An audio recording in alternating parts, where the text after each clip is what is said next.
Okay, this is part 2 for the video lecture on Chapter 11, Riverside High School Lifespan Development. Just to let you know you are in the right place, this should have been the last, adjust my camera here a little bit, this should have been the last slide that you saw for the first video. So now we're transitioning into the second part of Chapter 11. Why do some people decide to marry? And what are these people like? We'll be talking about marriage, cohabitation, divorce. We'll also be discussing gay and lesbian relationships. We'll start with singlehood.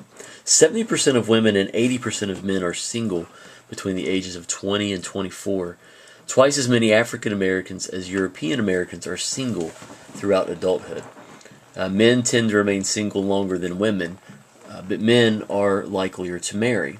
And certainly cultures differ in their expectations of marrying and marriage. I know we've already mentioned in this class already, the idea of freedom of choice within our culture is prevalent. We have the freedom to choose who we want to marry. In other parts of the world, mates are selected by parents. So some people literally have no say in terms of who they marry. And just in case I didn't say it at the beginning of this, you will want to take notes on these. You can stop and start this video, obviously, at your leisure, but you'll want to have all of this stuff in your notes. So, some more stuff about singlehood. Young adults view married more than single people as caring, kind, and giving. Now that is not always fair, but we tend to view people who are married as being more selfless, more caring, more benevolent. Single people receive less compensation at work, which is true. They get paid less money. It's almost like, well, you don't need the money because you're on your own. If you're married, you're going to need more money because you might have kids and you're going to need to support them. So it's almost like this sort of unconscious, unwritten assumption. Rental agents prefer married couples 60% of the time in a recent study. Cohabitation. Cohabitation is different from marriage. We'll talk about marriage next. Cohabitation simply refers to people who are in a committed relationship. They're living together, but they're not married. They're cohabitating by definition. There are 3 reasons for the decision to cohabitate, and cohabitation is on the rise in this country. I know lots of couples who cohabitate in college age, in their 20s, 30s, 40s, even older. First of all, convenience, sharing expenses, and also sexual accessibility.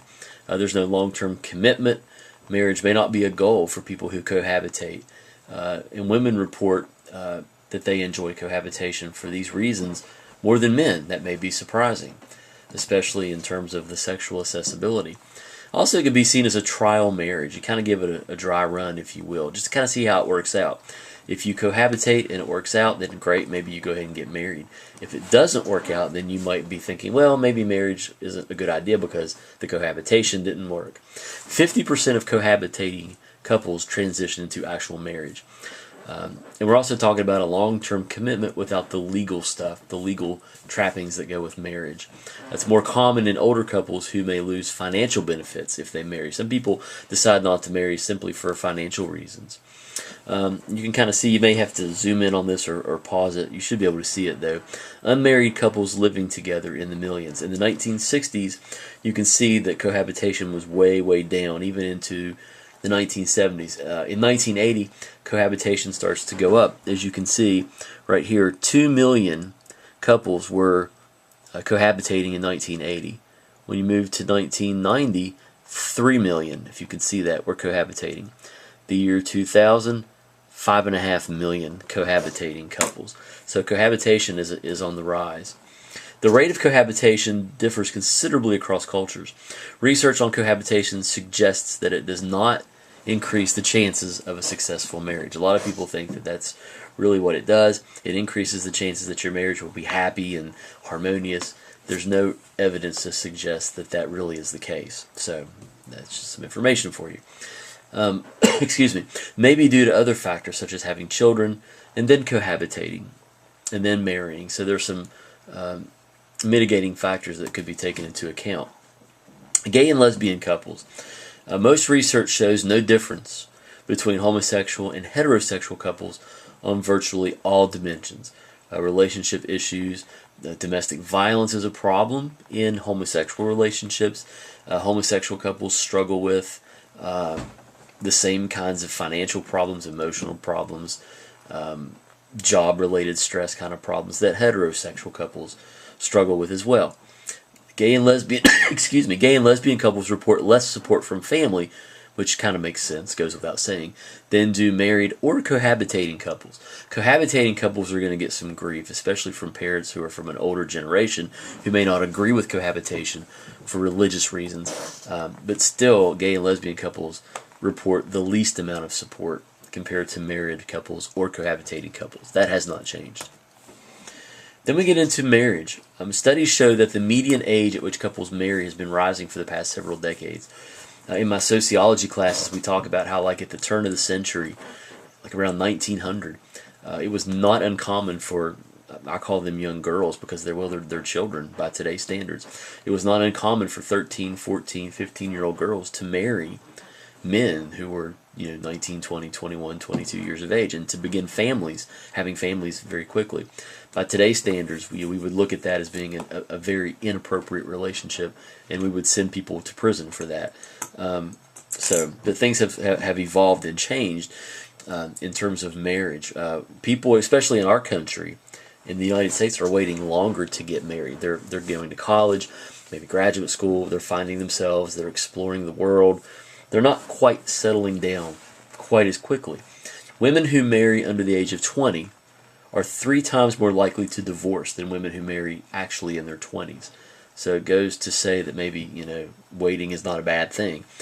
Women who marry under the age of 20 are 6 times more likely to divorce than those who marry in their 30s. So wow, the older you are, the longer you wait, the greater the chances that your marriage will last. Average age at first marriage, as you can see, for men, it's 23.2 years of age. For women, it's 20.8 years of age. And these statistics are specific to the United States. And this was in 1970. Fast forward to 2009, people are waiting longer. As you can see, women now, on average, age of first marriage is 25.9 years of age, and for men it's 28.1 years of age. Again, those are averages. So that speaks to the trend that we're discussing. So what factors help marriages succeed? Marriages are likelier to succeed when both partners are relatively mature.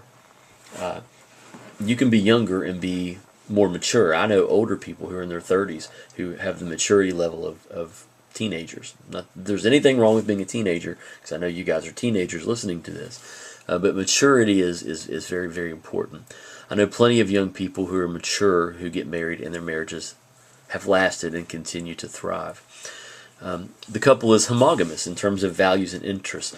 Homogamous means the same. Couples who share the same interest in life, philosophies, religion, politics, whatever, tend to have happier, longer-lasting marriages. When each partner contributes equally or equitably, giving something that the other would be hard-pressed to provide. Sort of like exchange theory, yin and yang, if you will. A lot of marriages, where one person lacks, the other person kind of picks up, and vice versa. And also when couples are honest and committed, they trust and consult each other, and they make decisions together and not separately. So those are some big factors that will help marriages succeed. Do married couples stay happy? Marital and cohabital satisfaction is the highest in the beginning and falls until children begin leaving home, and then rises again later in life. So it's great at first. When children start leaving the home, it kind of goes down, and then later in life again, marital happiness tends to spike. It tends to go up. Also, married couples stay happy when dependence is more equal. Marriages tend to stay strong and close. When dependence is less equal, people experience more conflict and difficulty. So bear with me as I get rid of this little thing here on my computer. Also, vulnerability stress adaptation model, the last thing on this slide. Marital satisfaction is a function of the couple's ability to deal with stress, given its vulnerabilities and resources at each particular point in time. So if couples are good at dealing with stress, and stress will come, financial stress, job stress, in-law stress, other types of stress. If the couples can deal with that, then of course they'll tend to stay together longer, and will tend to be happier. Level of overall marital satisfaction. Again, you can kind of see at the start of the marriage, it's really, really high. The birth of the first child, it starts to go down a little bit. The adolescence of children, it's probably at its lowest. When children launch, in other words, when they leave the home, go into college, graduate school, satisfaction tends to kind of go back up. And then retirement from work, satisfaction is very high again. Tends to be how it works. By the way, I know I kind of skipped through that. You don't need to really worry about that slide, so we'll skip through that. The early years of marriage, discussing financial matters, adjusting to expectations, and good conflict resolution skills are important, especially in the early years, because that's when the marriage is at its most vulnerable. If you get started out right on good footing, then it sets the stage for a higher likelihood that the marriage will last. Disillusionment and ambivalence are key predictors in marital dissatisfaction. If someone's not sure about wanting to get married, or if they become disillusioned because one partner has an affair, something of that sort, then this could be something that could dissolve the marriage, especially early on in a relationship. I had a really good friend who loved her boyfriend, then fiance, and of course husband. They got married. One night after they got married, he had an affair and she caught him, and that was the end of that marriage. So that was a very unfortunate situation. And it happened early on. Rearing children results in less satisfaction. However, childless couples' satisfaction declines as well. That's interesting. Some more information on keeping marriages happy. Enduring marital satisfaction is likelier, or longer-lasting marital satisfaction is likelier when couples are forgiving, understanding, flexible, adaptive, and available, interested in the other person. They keep romance alive and express love, confide in each other, communicate constructively and positively, and not negatively with derision or put-downs or things of that sort. And they share spirituality and or other religious beliefs, particularly in lower socioeconomic status groups. Okay, the family life cycle, learning objectives. Now we'll talk a little bit about families. Why people have children. What's it like to be a parent? I know probably you guys aren't parents, at least not yet. You may aspire to be at some point. Common forms of families. The nuclear family consists of only parents and children. This is very common in Western societies such as ours. The extended family consists of parents, children, maybe grandparents, and other relatives living longer. Very common in countries. You have the idea of the extended family in Latin America. In Mexico, for example, there's the idea that brothers and aunts and uncles and sisters, and you have extended families who may live together on the same property or in the same home. Familialism. This is the family's well-being. The family's well-being, takes precedence over an individual family member's concerns, and this is stronger in lower socioeconomic status families, specifically Latino families. 50% of U.S. pregnancies are unplanned. Yes, unplanned. A lot of people like to think they have decision-making and plan for children, and sometimes that works out. A lot of times it does not, as you can see. Finances are a huge consideration when having children.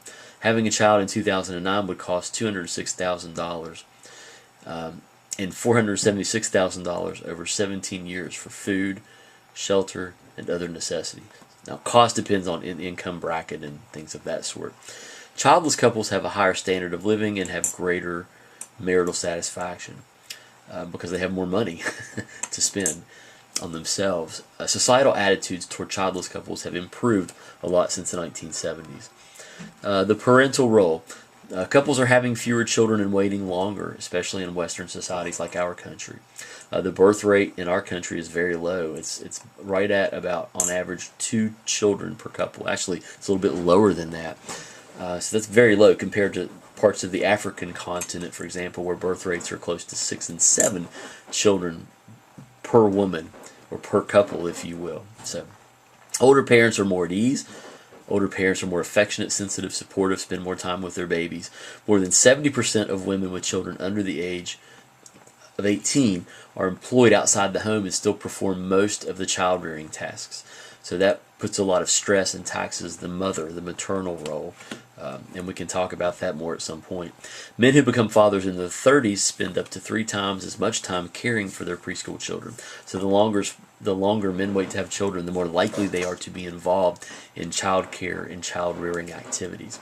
Men who take paternal leave spend no more time with children than fathers who do not take paternal leave. That's interesting to me. And we're in the home stretch here with this part of the lecture series here. In African American households, husbands are very likely to help with household chores and child care, even if the wife is unemployed. So again, some ethnic differences which are interesting here. Also, in African American households, children are buffered from problems such as drug involvement due to parents' more conservative views about those issues. Children also are raised in a cohesive, loving, and often strongly religious environment. In African American households, stress is placed on pride, cultural heritage, self-respect, and cooperation within the family. Native American families, children are viewed as important family members. They're not just, ones to be seen and not heard, if you will. Stress is placed on cooperation, sharing, personal integrity, harmony with nature, generosity, and spirituality. In contrast to our emphasis in the West upon competition and individuality. Also, retaining a strong sense of tribalism is of paramount importance with Native American families. Latino families. 22% of U.S. children under the 18 are Latino. Latino families emphasize authoritative parenting, sort of my way or the highway parenting. Familialism. So you've got the higher priority of the family over individual. And also the idea of the extended family. Again, not just mom and dad and kids living in the same house, but maybe grandpa, grandma, aunts, uncles, etc. Asian American families emphasize familialism as well, and the idea of the extended family. Also, maintaining strict discipline is a hallmark feature of Asian parenting. Asian American parenting, I'm sorry. Children are conforming, earning good grades, being concerned about what others think. In Asian American families, adolescents report very strong feelings of familial obligation. They feel very connected to their family and family honor and the family name, if you will. Males enjoy much higher status than females in Asian American families. And the last slide, biracial parents. Parents of biracial children report feeling victimized by prejudice and discrimination on all ends. They fear both racial communities, whether it's an African American or a Caucasian. It could be a Latin American and an Asian person. I mean, it's not just black and white, if you will, literally and figuratively. So they fear rejection from all communities, racial communities, ethnic communities. Mothers of the majority race tend to raise their biracial children stressing the minority race's identity, which I think is very interesting. And we're going to call that the end of this part. Thank you.